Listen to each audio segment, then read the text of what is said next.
So the second. I did it again.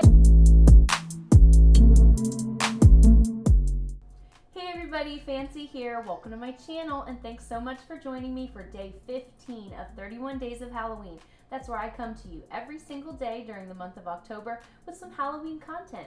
Today we're going to be going back to the 90s once again and discussing two films from my youth, The Addams Family versus Addams Family Values. So if you're into that, then keep on watching. So since it's Halloween season, every year the channel Freeform does 31 Nights of Halloween, and I have the app so I can kind of watch all of the movies that they have on demand. Well, almost every year they have The Addams Family and Addams Family Values in their 31 Nights of Halloween rotation. So I watched the original kind of earlier this week, and I watched Addams Family Values yesterday. And it just kind of got me thinking like, wow, I really love both of these films. They're both really, really good.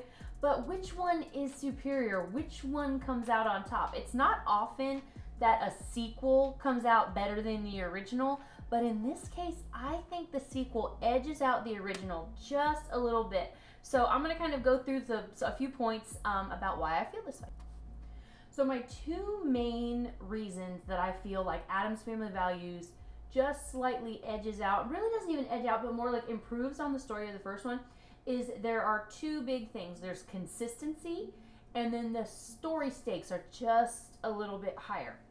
So speaking to consistency, first of all, both films are directed by Barry Sonnenfeld, and they both have that same, they have the same aesthetic going through. It carries through both films. It was really, really smart of whoever made these decisions to keep the director, and also the main cast mostly was consistent. There was only one big change, and that was with the switch out of Grandmama. In The Addams Family, she was played by Judith Malina, and then in the sequel, in Addams Family Values, they switched her out with Carol Kane, the legend Carol Kane, which, I mean, she was fine in the first one. Judith Malina did a lovely job. She played Grandmama. She didn't have as big of a part. She didn't have as many cool one-liners. And then when in the sequel, when they have Carol Kane playing her, they definitely gave her more screen time, and really she elevated that character. And Carol Kane is just like, she's perfect. She's perfect for that role, perfect for really any role she's in. But I think that she elevated the character of Grandmama for Addams Family Values. So with the exception of that one change of the main cast, everybody else stayed the same. They brought back Angelica Houston, Raul Julia, Christina Ricci, Jimmy Workman, Christopher Lloyd as Fester. They brought back everybody that played the main characters in the first film, which always makes the sequel more believable and more acceptable in the eyes of the audience. So that first bit of consistency was the main thing. It was really, really good that they kept so many elements from the first movie that made it so magical and only served to improve what went on in the second film. So the second thing I wanted to bring up was that the story stakes are elevated in Addams Family Values. There is more at stake. The first film, while it's wonderful, it's a great like romp, that's really what it is. You're never under the impression that Uncle Fester is not Uncle Fester and that he's really Gordon.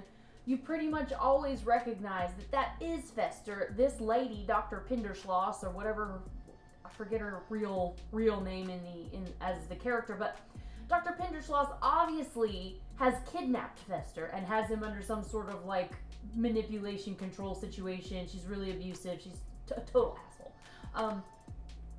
But you're never under the impression that that's not Uncle Fester. You're waiting for him to recognize that he really is Uncle Fester and come back to the family. And you're never under the impression that that's not going to happen. In Addams Family Values, we bring in probably one of the greatest characters ever to grace the screen, Debbie Jelinski, played by the incomparable Joan Cusack. I have no words. I have no words. She is amazing. Her costumes, her makeup, just she's so over the top sexy. I've not ever seen her like that before or since. And she's just amazing.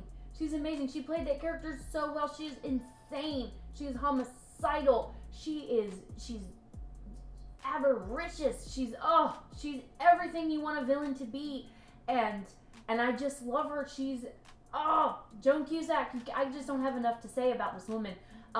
And Debbie, the character, has upped the stakes so much. She swoops in. She's coddling that baby. She's flirting with Fester. She's making all the adults in the house love her. But Wednesday and Pugsley, they know something's up, especially Wednesday. And so Debbie has to get rid of these kids. She finagles a way to get them shipped off to summer camp. And so the kids are out of the picture. And so now she can manipulate the situation further without Wednesday and Pugsley's interference. And so the stakes have been raised. And in raising these stakes of the story, they've also brought in all of this other cast. I've already touched on Joan Cusack, but also we have everybody at the summer camp. We have the camp counselors. We have the other kids at the summer camp. There's all these new characters, and they've brought in just some of the greatest actors for these roles. So first we have the camp counselors, Gary Granger and Becky Martin Granger, played by Peter MacNicol and Christine Baranski.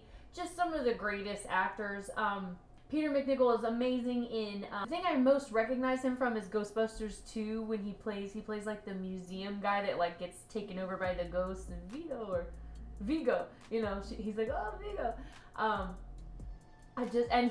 He's that same like weird, creepy, like over the top kind of guy in this movie. And then Christine Baranski is just she's so good at playing just this like a cold bitch, but like with this like exterior, and like they play those parts so well. They're so like racist. I mean, they're terrible. The characters are terrible. The actors are great at playing these terrible people and making it comedic, even though there's this like really insidious undertone. Like this place is bad. It is elitist. It is racist. It is like erasive of cultures.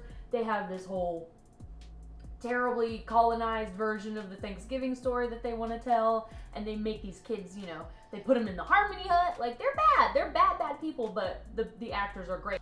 Not only do we have the camp counselors, we also have the other campers. We have like the Mean Girls, led by Amanda. She's played by Mercedes McNabb.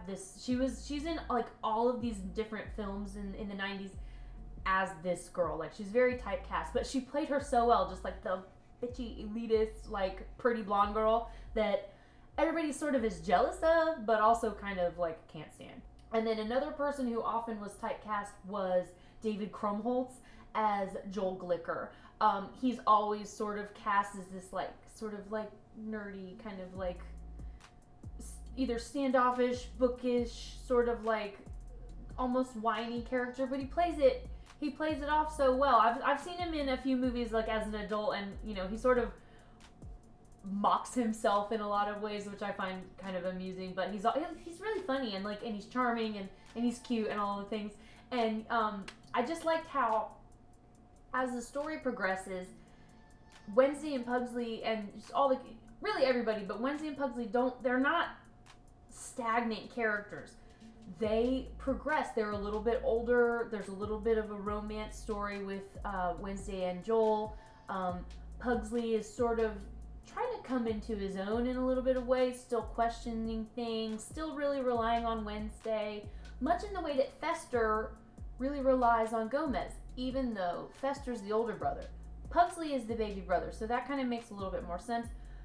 But with Gomez and Fester, Gomez was always like the debonair, suave guy, and he, you know, Fester is Fester. So we have that sort of dichotomy between the younger characters and the older characters, and how those relationships kind of mirror each other, but also face away from each other. I love these films so much. They're such a good time. And like I said, they've elevated the story here, but kept the story going. And we have these raised stakes, but we have this consistency that really ultimately makes the sequel, I feel, just a little bit superior to the original. What do you think? Let me know in the comments down below. And I want to thank you guys so much for coming and hanging out today for day 15. If you like this video, give it a thumbs up. If you haven't already, subscribe. I really appreciate it.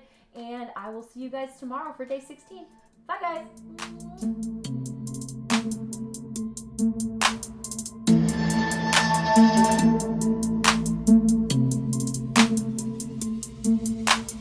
you.